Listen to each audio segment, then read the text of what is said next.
doing out there on the socials? Welcome to Piano Tech Radio Hour.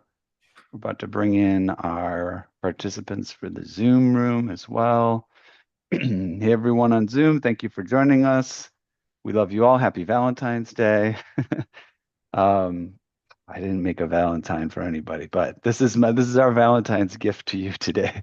We're going to introduce the program. If you're out there on the socials and it's your first time, we'll get you situated and let you know what this show is all about, and then we'll introduce our guest for today.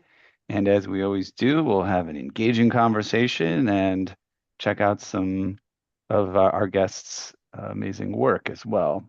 So this is Piano Tech Radio Hour, and of course, what we do here is we gather every Saturday and we meet with and we learn from the most fascinating, Eric, and knowledgeable folks in the musical world, including manufacturers of pianos, rebuilders of pianos, musicians, makers of other instruments, and of course, our core piano techs.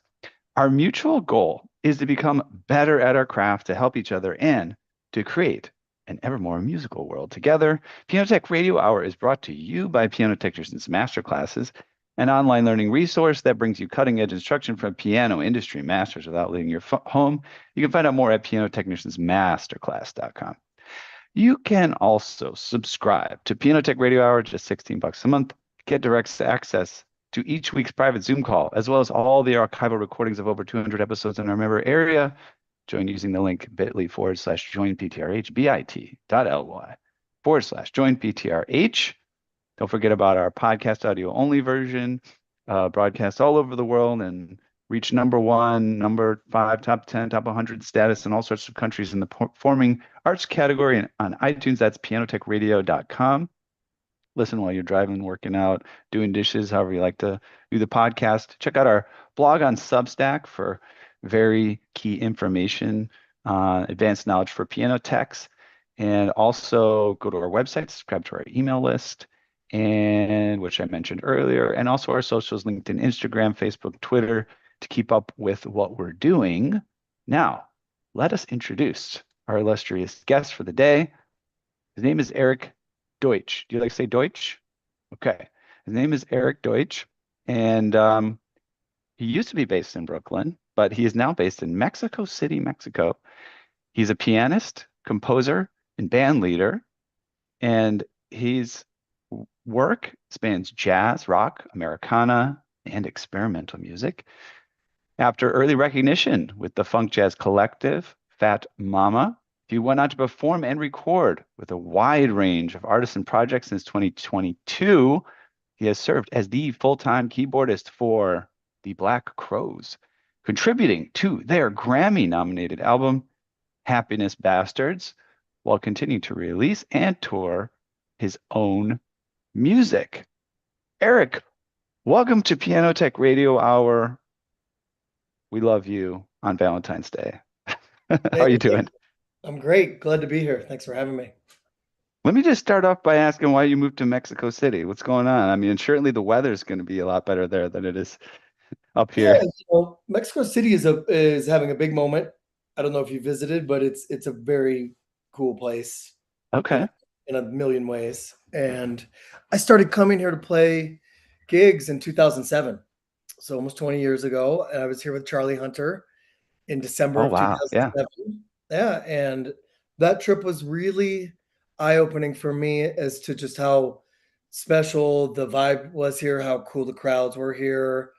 And I worked hard after that trip to bring my band from New York back. Eventually did in 2009 and sold out the club and just had a great time again and continued to do that for the next number of years, multiple times a year, kind of just snowballed and started a radio show in Guadalajara around 2014, I think, 2015, which is still on the air every Thursday night. And Mexico just built and built and built and became more of a comfortable place and a real home for my music.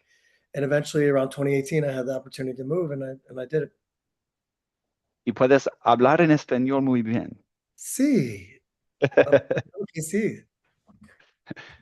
I lived in Peru for about a year and a half. That was fun. Yeah, And I have been, I've been to Mexico City, but more kind of nearby. Oh, gosh, I forget what the name of the town was. It's kind of just like a nice vacation-y town, and there was cenotes nearby. I can't think of the name of it, but I spent a little bit of time in Mexico. Yeah, cool. What about Peru? What brought you there? My partner at the time was doing her PhD research in anthropology Uh-huh. on the indigenous people and their practices of photography in Peru. And I was calling myself an ambassador of pianos while I was there, and actually befriended an actual ambassador who played piano, Hernando Torres Fernandez. And eventually I was within a year, I was speaking on the phone with the president of the country, and I got a private tour of the presidential palace, and that was its own amazing adventure. Wow. But this is not about me. This is about you. Um, Tell us a little bit more. Now, I always ask about this question of people. We like to go back to the early years, Eric, of your life and how you first started to get enchanted with music, become a musician and sort of know that this is going to be a central part in your life. Okay, yeah. Music was in my house when I was born. My dad played piano casually, but my grandfather in the Washington, D.C. area where I was born, my grandfather was a multi-decade professional musician, also president of the DC Local Musicians Union for 35 years. So, and eventually on the international board of the Musicians Union, he was the secretary. I don't even know what that is, but he was on it. So music was around, and when I was 6 years old, I remember just getting in the car after school in Nashville, Tennessee, where we had moved that year. And I said, "Where are we going?" And my mom said, "Piano lessons." So we went to Vanderbilt University, where I started my first lessons, and that's how it happened. It was something that came naturally to me. I had a very good teacher at Vanderbilt, Tom Kester. He was magnificent, and it was Suzuki method, and it came naturally to me. I enjoyed it because I was good at it, and it was fun. And in terms of the enchanted with it, it was just what I did from an early age. I don't know about your experience, but I really enjoyed it. But I've always had a lot of different interests, whether it's sports or socially or whatever, and film.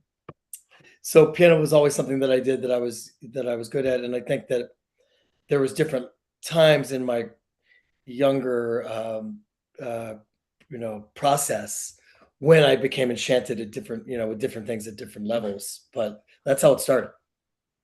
Cool. I love that. Nashville, such a wonderful musical city historically in the United States as well. So much cool stuff going on there. Good. I think it's a good town for piano tuners as well. Um, tell us a little bit about the different domains that you like to play in, and then we'll listen to one of your pieces in a minute or two. But you have a varied interest in terms of the different domains you're playing in, rock and roll and jazz and all these different things. Was it always diverse? Did you kind of start in one place and then branch out? And I I think it's mostly always been diverse. I started with classical music, obviously, was really into the radio and MTV and all that growing up, in that time in the 80s. It was so important in a lot of people's lives. And so I loved playing rock and roll from an early age. My dad was kind of into blues, and R&B, and so that music was around a little bit. And I think that for that reason, it was natural for me, these different styles, and I've always been open to different styles. So when I, for instance, had the chance to play in a reggae band in college, I was super into it. Growing up in Washington, okay, born in DC to Nashville and then back to DC, sixth grade till I graduated high school. So back in Washington for those formative years in the middle school, high school years, a lot of hip hop, a lot of reggae, a lot of Grateful Dead at some point. There's all these different things going on. Go-go music in Washington was really popular. Most people don't know what that is outside of Washington, but it's kind of a local delicacy. All these things were natural to me, and I dug it. I think it had, but it also has to do with radio, right? I was a child of the radio, no doubt. I listened to it, called it, tried to win stuff. You know what I mean? And all these things, I was into them, and I'm fortunate as a professional musician that I think I've had a long and enjoyable career because I literally have fun doing all these things. It's not like it's well, almost to the point where even I have fun playing wedding because I like songs so much. I Mm, dig songs, So mhm. playing covers, of course, the right wedding, the right band, the right situation, that matters. But um, the right treatment, people that are excited to have you, that kind of thing, and I don't do that so much anymore for sure. But I know that a lot of musicians that were my peers in New York, that would drive them crazy, or if there's a hard line, Mhm. can't do it. Right. I just really enjoy this stuff. So I've had the opportunity to work in different capacities professionally, like in different bands, like country bands, and you mentioned rock bands, and all these other things. Whilst classical music never really won me over, sure, I like classical music, I love classical music, but as a player, it never won my heart, I would say. Jazz music was, after rock and roll, was the thing that really made the most sense to me. So in my Mhm. heart, I'm a jazz musician somehow. Probably started with Suzuki, right, with the ear training, and that's my essence. That's how I think of things. That's how I compose, basically. But as we will hear a little bit of, and as maybe you notice, my jazz music isn't really traditional either. It basically blends all this stuff that we've been talking about. Yeah. Yeah, I mean jazz is, I mean genres I always like the concept that genres are really not for the musicians ever. Most musicians will say, "Well, I really can't tell exactly what genre it is." The genres are for the fans so that they can, group things together. Oh, I like this, I like that. This we'll put this in this genre. But Yeah, jazz, I mean, jazz, and by definition, I always think of it as kind of just like cutting edge music, just full on creativity. yeah. Um, I mean, I think that America and Europe are more obsessed with genre than, and excuse me, the United States and Europe more than the rest of the world, or at least a lot of parts of the world. And we get used to it. In New York, it's very specific, like certain clubs have certain kinds of jazz. And if you're too groovy, you don't fit there. Or if you're too straight ahead, you don't fit there. If you're not experimental enough, certain clubs have certain kinds of rock, and so on and so on. And it's kind of the conversation in New York will be like, hey, do you want to you want to go out and see some music tonight? Well, what kind? Would always be the first answer of the first question, really. I find it very invigorating here in Mexico that people don't ask that. Do you want to see music tonight? Yeah, sure, of course. What is it? Oh, jazz, great. I love jazz. Not like, well, I don't feel like that. It's and because there's more of a focus on the energy and especially from the performers are giving energy, and the crowd really feeds off it here in a special way without worrying about if they're in a jazz club and it kind of sounds like rock or blues or whatever. They don't really, no one seems to care. It's kind of nice. It's nice for my music so I can yeah. travel those different paths. Yeah, I love that. Yeah, we, connected with this program. We have a piano tuning operation in New York City. Floating Piano Factory is the name of it. And I think it was about a year and a half ago, for the first time, I decided to host an event and try to get all the different folks from our piano tuning clientele in New York and some folks that I've interviewed on this program together. Oh, And cool. we did like, you could sign up to play for like 10 to 12 minutes. So it wasn't like somebody's putting on a full-on show, Hmm. but we got to get a taste of all the different people in our community. And what I really loved about it was like, yeah, it didn't matter the genre, and it didn't even really matter the sort of quote unquote level of musicianship or professionalism, right? Because we had folks that were Juilliard, we had a duo, we had an Israeli Palestinian piano playing duo from Juilliard, doctoral Yes. program or something, Amazing. uh, for playing on a cheap spinet piano at Three's Brewery in Brooklyn. Um, I know that but piano. yeah, yeah. And we also had, someone who was just kind of like a singer-songwriter and they just wanted to play their thing. And there was something about just the spirit of just music. People are playing music and we're listening and they're being present, right? And the audience is being present and paying attention.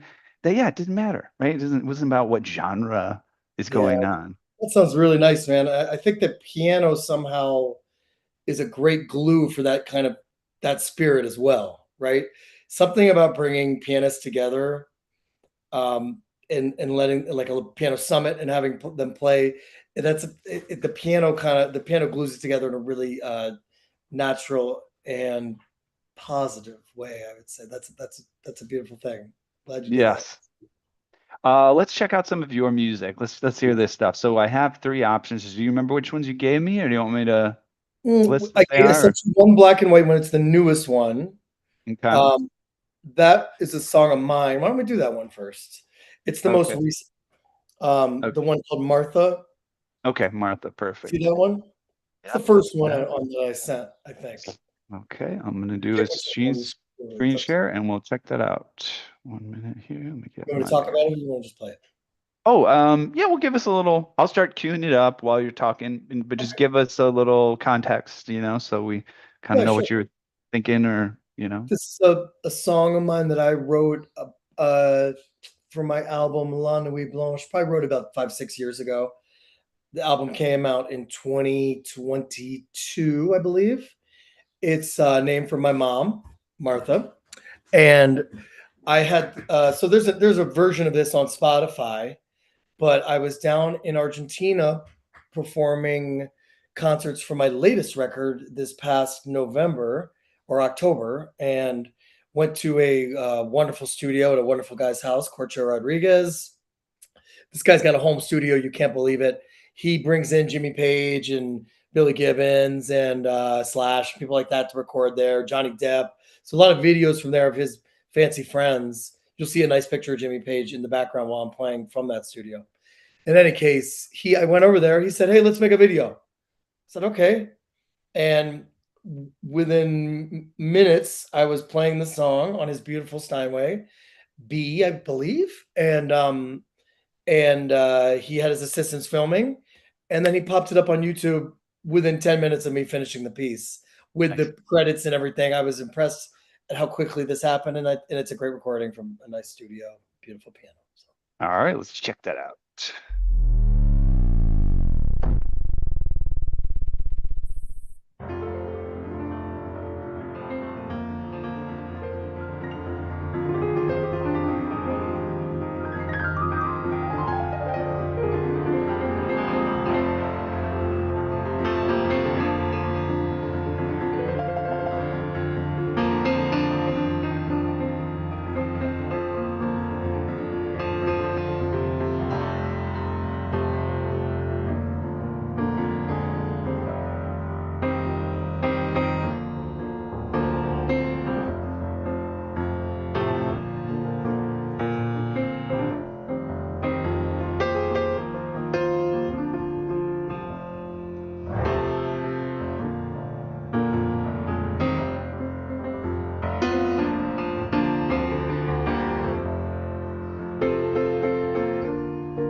Very nice. Thank you very much. Thank you. Yeah, I like how it kind of seamlessly transitions into some different feels there, a little bit unexpectedly, but smoothly and enjoyably. Thanks, man. Well done. Um, I want to switch to something that brought up in the bio there. You're playing with the Black Crows. Are you still currently playing with them or Oh, yeah. Um, How, that must have been really a fascinating kind of opportunity to come across, right? I mean, you said you were listening to music. I think you said like in the 80s, 90s growing up, and I'm sure the Black Crowes were, you know, just hitting absolutely. the scene and mainstream group. So it must be kind of surreal to join a group that was part of the ethos of your youth, right? Absolutely. I'm not sure I'm trying to think if it's the first one like that in my career. It's no, I mean, I played with a fair amount of bands that I was a fan of before I joined them, but this one is special because when the first record came out, I was on it. It was kind of my era of MTV. So Shake Your Moneymaker came out in 1989, 1990, right around there. And that was a formative time for me. And I loved it. And it was different because in that era, all the rock and roll that was popular was from like Los Angeles or New Jersey. It's kind of like in the hair band era. So when Black Crowes came out, they looked different, kind of, but they sounded different for sure. And there was REM, there was other bands on in the top 40 that were different, but the majority of it was your kind of glammy hair scene. And the Black Crowes were interesting because they kind of sounded like classic rock, and that was it. And when I say classic rock back then, it means a little different now. Back then, that meant the Stones, Zeppelin, the Who, Pink Floyd in the 70s ran bands, a lot of them British, the Faces, and the Black Crowes sounded like them, but they were Southern also. So they kind of reminded people a little bit of maybe Leonard Skinner or the Allman Brothers Band or something. And the first single was Hard to Handle, the Otis Redding cover, and that was such a big song. It was a big thing. And when their next record came out in 1992, I think it was so original and amazing. Second Black Crowes record. I remember watching them Saturday Night Live and being blown away as a kid, and how intense it was, how cool it was, and kind of different. So the chance to get to know them and meet them and join the band is like you said, exciting and cool, and that's the music business is smaller than we think. That's one of the lessons. So how did that opportunity cross your path? Was it kind of like a little referral, like you said, just a small world type of thing? Did they put out a call for um, auditions or That's something? Or referral. Like almost everything I've ever gotten has been referral. The few auditions that I've done in the last 25 years are usually with strange experiences and without success in my in my experience. But yeah, they living in New York, you come across a lot of these folks, and they were hanging out around there. The band had broken up for nearly 10 years or something around there, and Chris had a solo band, and Rich had a solo band, and I knew all kinds of people playing with them. I ended up jamming with Chris Robinson on a gig in Telluride around 2017, maybe, and he then and I mean, when I have friends in his band, like some of my best friends are in his band, like my neighbor who's Jeff Hills, mixed all my records and plays bass in my band. He was in Chris's band. So Chris asked me to join his band and I didn't. And then it broke up quickly after that. And then the Black Crowes had an audition, which I went to. It was a little odd and I didn't get, they told me I was going to get it. And then they said, nah, we went a different direction. Okay. At that time I was playing with Leftover Salmon, a a vintage jam band from Colorado. I did that for 4 years, and right after that, that was in September of 2019. Right after that, I joined the Dixie Chicks. I quit Salmon and joined the Chicks, January of 2020, and the big huge tour that was going to happen got canceled for COVID after one show. And then I was sitting home in 2021 here in Mexico, and the Black Crowes called and said, "Hey, we wanted you to join the band now." So, and ever since, that's been the job. Yeah.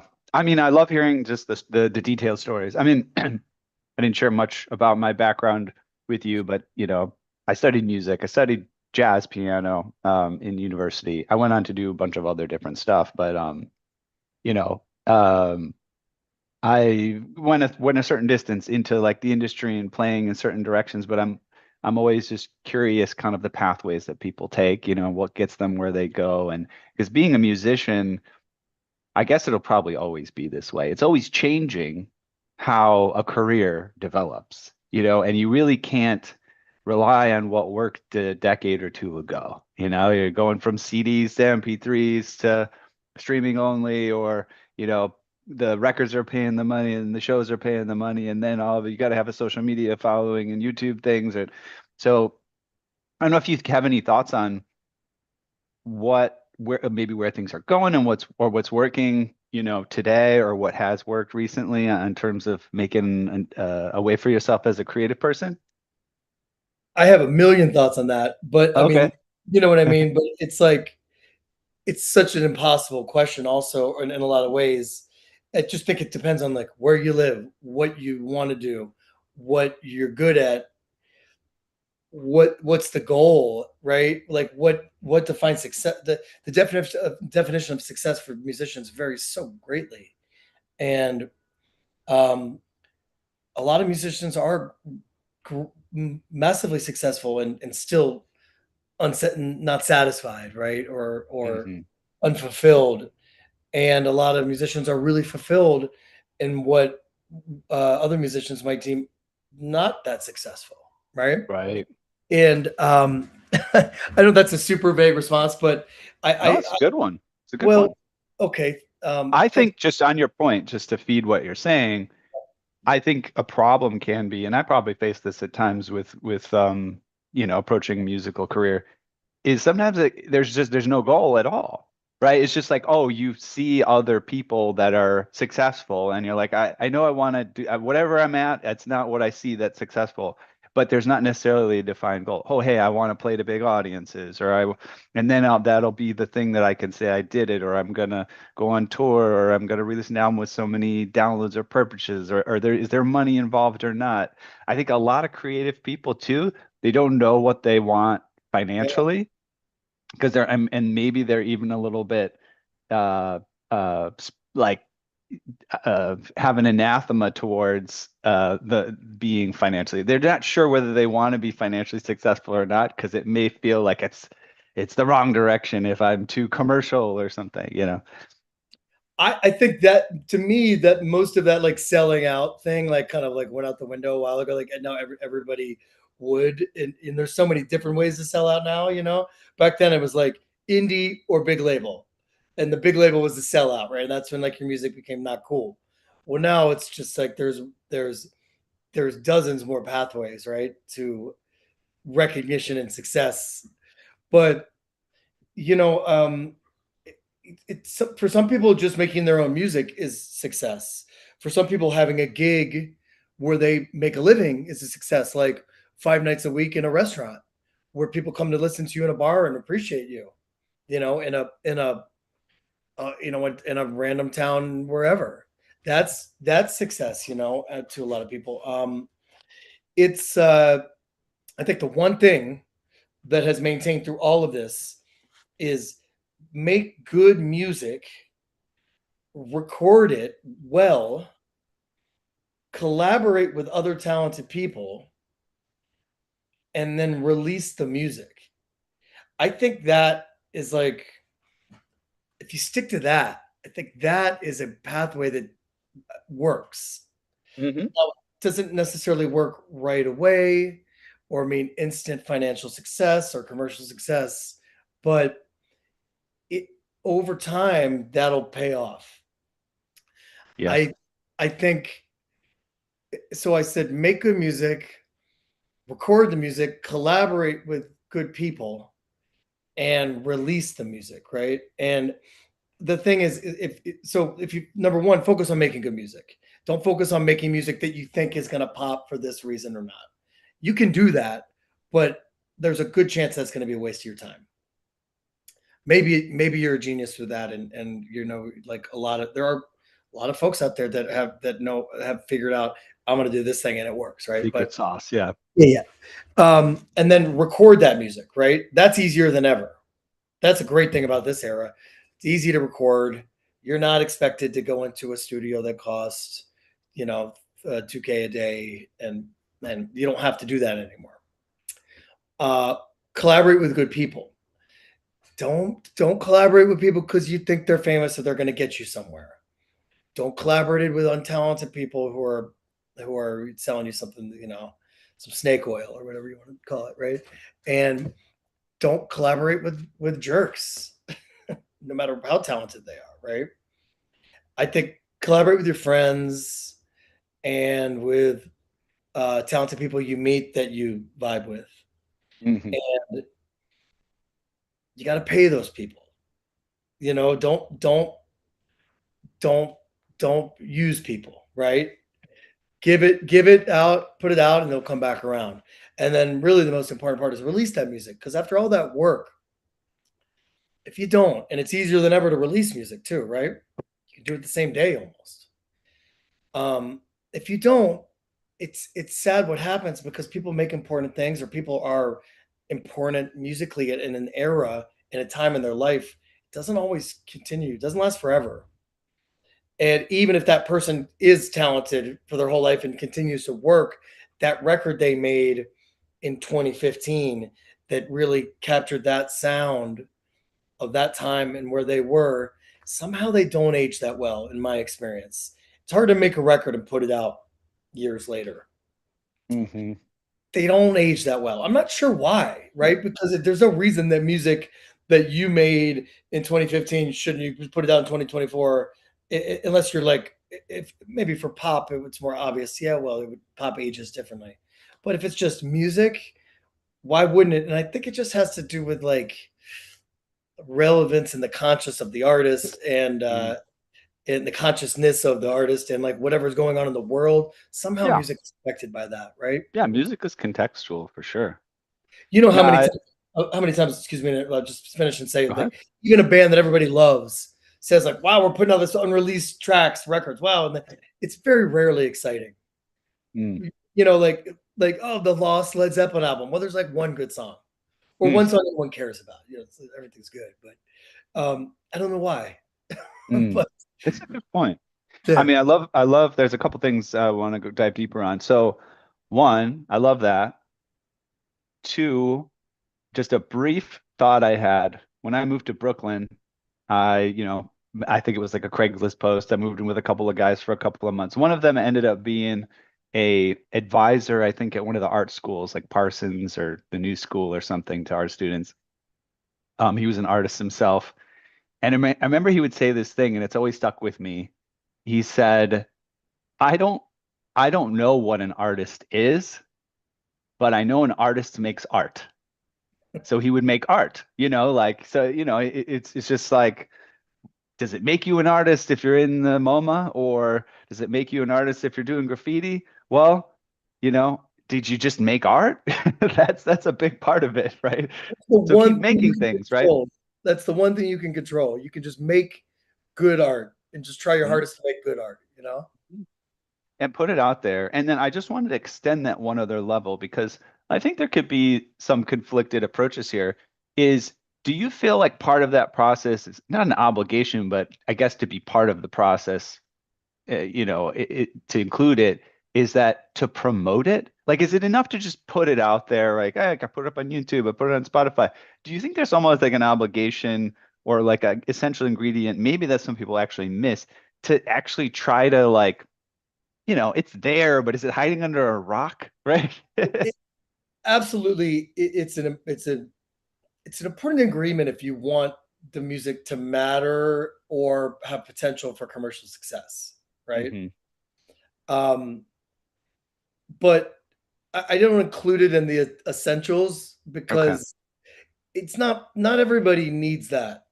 Mm, And it does cost money and time and can be sometimes a little bit like banging your head against the wall. It's like the promotional kind of process and experience, the publicist hiring, that kind of thing. It right.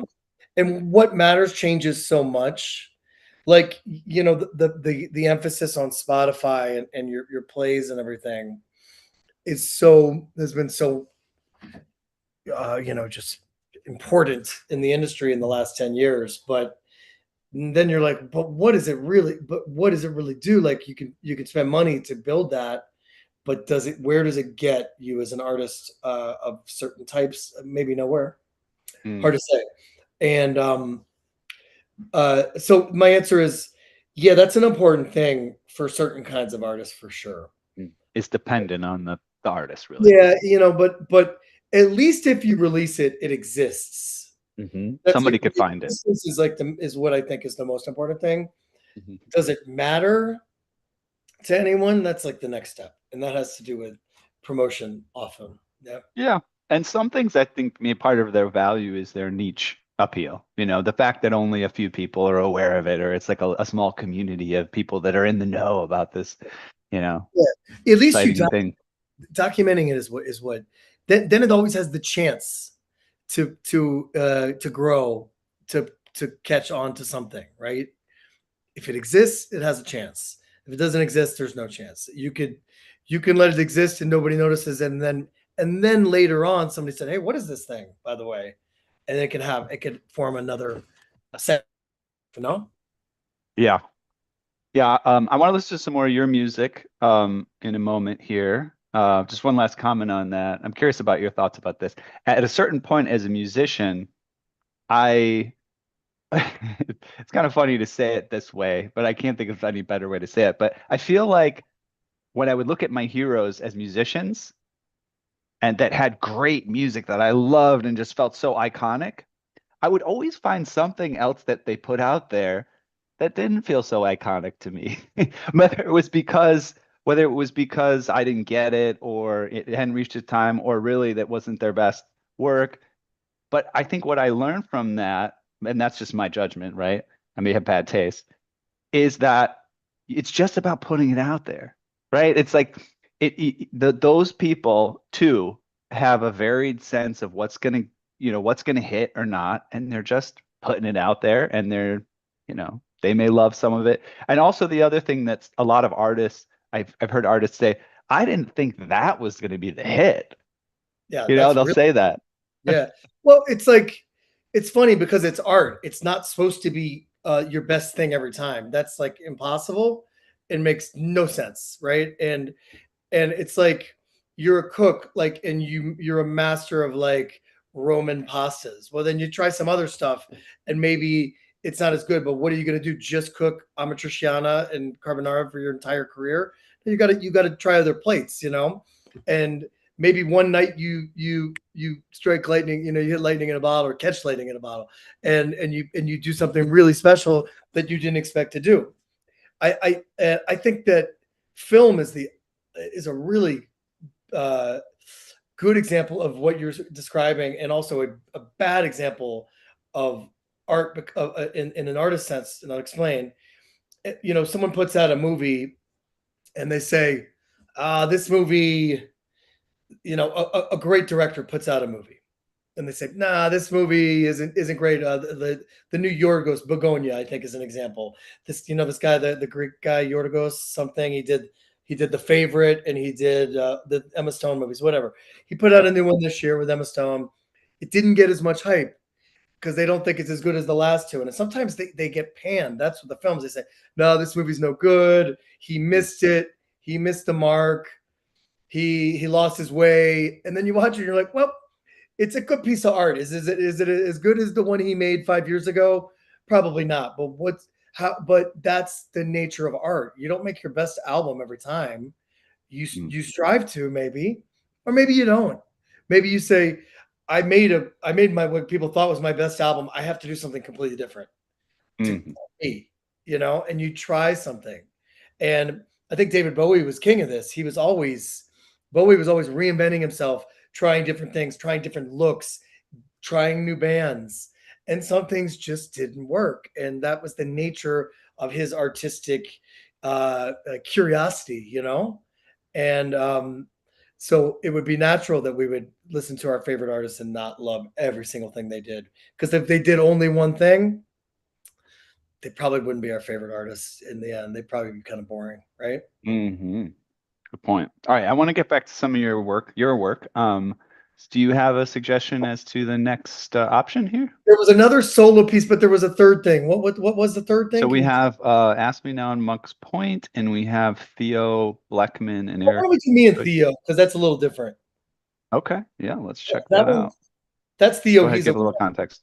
Theo's a wonderful vocalist, just a completely unique and incredibly talented individual and great person. That was we have a little duo. We have a trio record with a saxophonist. This was our duo tour just before the pandemic, February 2020, in Guadalajara. This concert in a beautiful concert hall, and we're going to do a song here from Kate Bush. And Theo made a record of Kate Bush music about 15 years ago before it was cool. Now it seems to be kind of trendy. And this is her classic Wuthering Heights. And you hear Theo's really interesting approach and a nice version, I think. All right, let's hit it.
It's me, Kathy, come home. I'm so cold. Let me in your window. Heathcliff, wuthering, wuthering, wuthering, wuthering, wuthering,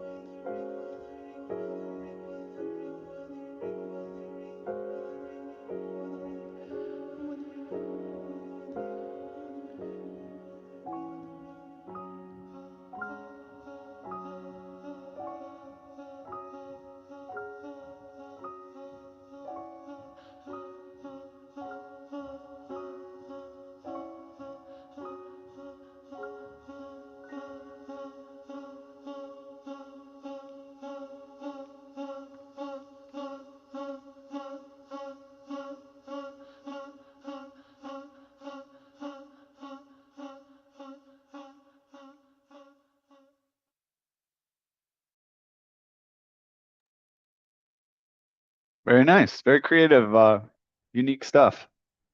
Yeah, it's a really great thing to play with him because it's different and fun, you know. It feels like a rare avant-garde artist who's accessible in a cool way. Yeah, I love it. I do want to maybe we usually try to cut it right at the hour, but I'd love to just get a taste of the third recording. Maybe we just play a minute or two. Does that sound fair? Sure, whatever you like, man. Let's see. So this is a longer one. So we have Ask Me Now and Monk's Point on there. Does it make sense to do one or the other or like Yeah, the specific part? it's a medley. It's a medley. I did it during a pandemic for like some kind of video project. It's from Okay. my I'll house. just start at the Yeah, the beginning is great. It's from my house here in Mexico City. So Oh, very cool. All right, yeah, I'll just start it from the beginning and we'll cut it early, but right here.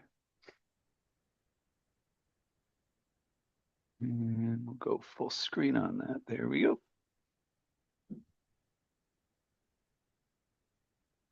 Come on here.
I'll stop it abruptly there just so we can move towards the end here. But that's great. It's great to hear the breadth of your work. I'm glad we did that. Oh, cool. You captured Monk's vibe very well. I like that. Um, yeah, so we do typically try to keep it to about an hour. We'll go maybe 5 minutes here. But sort of as we wrap up here, is there anything that you like to share, with audiences? Hey, I want to check out this album. I'm gonna go see this show, or just some words of wisdom or final thoughts that you like to give? I mean, I as far as stuff to promote, I have my new record. This Was Then came out last summer. Mhm. It's a cool record. You can stream that everywhere. I have a new band here called the Hate Love Trio, and it's a more psychedelic synthesizer rhythm band. That record comes out this Friday, actually, so I'm excited about that. Can And you, I'm gonna pause you. Can you say psychedelic synthesizer in Spanish? Sintetizadore psicadélica. I Psicadélico. think synthesizer is one of my favorite words in Spanish. I don't know why. Synthesis. All right, anyways, move forward. Um, that's coming up Friday. I got a 5.5 months on the road with the Black Crows this year. Japan, Australia, Europe, America. So that's kind of fun. And words of wisdom. I love that pianists stick together. Piano people like to hang out with one another. It's a beautiful thing. Like somehow we're not in competition with each other the same as maybe drummers are, maybe horn players. I don't know. It's something that's a little different. And I've always enjoyed time with piano people, whether they're tuners or lovers or players or whatever. And I think sometimes, though, we don't get together enough. So I think let's all keep doing that and looking for chances to connect. Yeah. Yeah, you said something earlier. You used the phrase piano summit, and I feel like it's not a thing, right? Like, is that a thing you've participated in? I forget exactly what the context was, but I like that idea. Yeah, I mean, I once had my teacher Art Landy, my longtime teacher, and his one of his other students, Fred Hirsch, had in my apartment in Brooklyn. We had a thing where I hosted, and they called a bunch of their different students, and all kinds of great pianists in New York came over to my house one morning, and each played kind of like what you described. I was talking Okay. about what you described about and they. I think sometimes in jazz you hear that term like Oregon Summit. It was like three badass dudes playing on the same record on the same date, hmm right? hmm So it's kind of a jazzy, I don't know, it's some random jazz kind of thing, but it is cool. Piano Summit. It's like let's get them all together, and let's think tank it, see what's going on. Yeah. All right, great. Well, here's to more piano summits. We'll try to make more of those things happen. All right. Well, it's been wonderful to have you as a guest, and thank you for sharing your music and your unique perspective. Um, I'll walk us out here, and then actually, what I usually do is we'll jump off the Zoom just to let out all the participants. Jump back on real quick. We'll do a quick wrap up, just you and me. Okay, cool. But in the meantime, I'll do our outro, and we'll call it a day on this lovely Valentine's. Okay, we have reached the end of another musical journey here at Piano Tech Radio Hour. Thank you very much to our guests today and our participants for joining us. As always, we're brought to you by Piano Technicians Masterclasses, cutting edge instruction from piano industry masters without leaving your home. For those of you that join us today by just signing up for this session individually, hey, make your life more convenient. Subscribe to Piano Tech Radio Hour, just $16 a month. You get direct access to the recording of today's session in our member area, as well as automatic registration for each week's new session. Sign up at bit.ly/join PTRH. That's bit.ly/join PTRH. Don't forget about the podcast, the Substack where we publish a blog, and the newsletter you can subscribe to on our website, and the socials, LinkedIn, Instagram, Facebook, and Twitter. And without further ado, we'll say goodbye for today. Happy Valentine's, everyone, and we'll see you again next week.